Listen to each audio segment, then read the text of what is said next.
So far in Genshin Impact, there are currently 5 different weapon types: swords, claymores, polearms, bows and catalysts. However, it's a popular discussion within the community about whether new weapon types will be added into the game.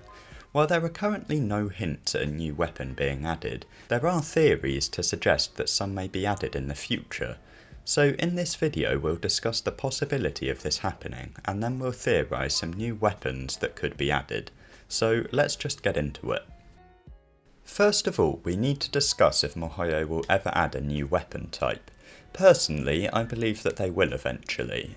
Now, the reason I say this is because of the 7 archons. While we've only seen 2 so far, they each have different weapons that are respective of their own region.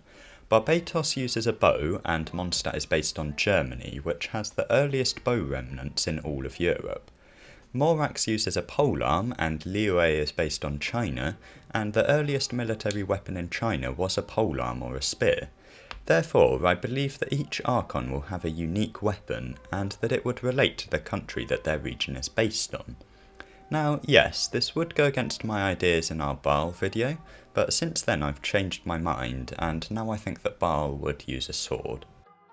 So now that we've got a theory, we should next assign one of the existing weapons to each archon and then find out the missing ones. Once we know which regions don't really fit into any existing weapons, we can take a guess at what will be added.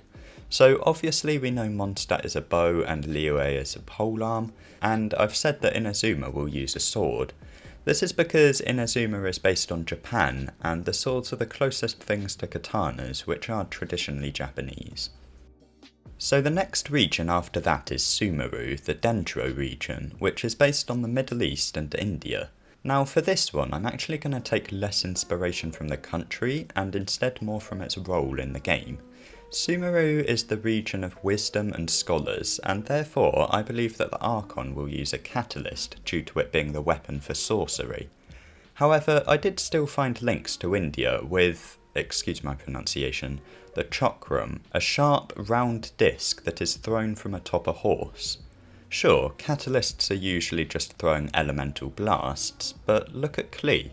She throws bombs. This goes to show that catalysts can be any small weapon that's thrown, but I would see the archon's weapon being infused with dendro to make it more like the other catalysts that are already in the game. So now instead of going through the other regions, I'm just going to see which region fits a claymore the best, since that's the only weapon we have left. So the regions that are left are Fontaine, which is based on France, Natlan, which appears to be based on South America, and Snezhnaya, which is based on Russia. To be honest, none of these really fit claymores all too well, but of them I'm going to say that Natlan would use a claymore. This isn't because broadswords were used in ancient America, but instead because of clubs. The Mayans, Aztecs and Incas all used clubs as a weapon in combat, and I think that these would fall under the category of claymores. I say this because of Xinyan, who, while technically uses a claymore, fights mainly with her guitar as a sort of club. Therefore, I believe that the Pyro Archon would in fact use a claymore, even if within the canon it wasn't actually a sword, but instead a big club. So now we know the 2 regions that are missing a weapon, Fontaine and Snezhnaya. And before you say that I've missed out Khaenri'ah, I believe that they won't use physical weapons there, but that's a topic for another video. Besides, Khaenri'ah's whole thing is that it has no archon, so whose weapon would we be finding out anyway? But as I said before, Fontaine is based on France and Snezhnaya is based on Russia, so let's find some weapons that are traditional to each country, then we'll discuss what they could look like in the game. Now I actually had quite a bit of difficulty for Fontaine, as a lot of weapons that were used in the Middle Ages in France were either already taken by other archons, or they involved the use of gunpowder. Now this is a bit of a different conversation to be had, but I don't think that Genshin will ever add any kind of firearms as a usable weapon. The Fatui skirmishers use guns, but those are due to the technological advancement of Snezhnaya. So considering this, the best fit that I could find for Fontaine was the dagger, which were commonly used by the French to incapacitate their enemies. So how would they work in game? Well, we actually already sort of know this thanks to Tartaglia. After all, his skill makes him take on his melee stance, which gives him 2 short blades. Personally, this is how I'd see the daggers working in the game, so just take those existing mechanics, slap it onto a dedicated weapon, and give it some new characters. Done. Okay, well, not quite done. Tartaglia's melee stance deals hydro damage instead of physical, and personally I think that the normal and charged attacks for daggers would be physical, just like the other bladed weapons that we've seen so far. Okay, so now we move on to Snezhnaya and a weapon for the Tsaritsa. I did mention that the Fatui are known to use firearms, but I don't think that the Tsaritsa would use a gun. These weapons appear to be used in order to give elemental power to the Fatui without having to grant them a vision or a delusion, so I doubt that an archon, the embodiment of an element, would use weaponry like that. Just like Fontaine, I actually had quite a lot of difficulty finding a traditional Russian weapon that hadn't been used in the game yet.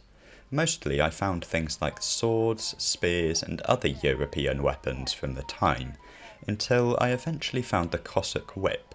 This wasn't designed for primary use in combat, instead being used for farm animals. However, during battles, much farming equipment was used in combat.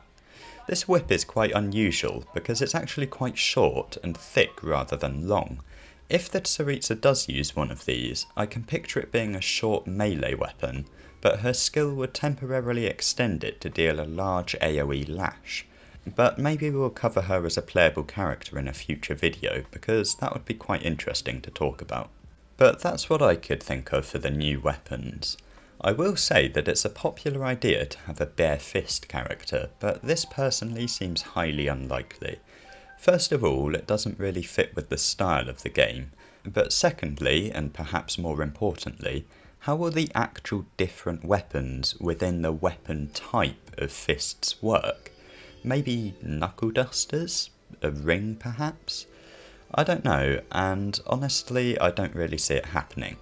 However, a bit of evidence that's commonly used is the preview character for Natlan from the Teyvat chapter story preview video, who appears to use fists as a primary source of combat.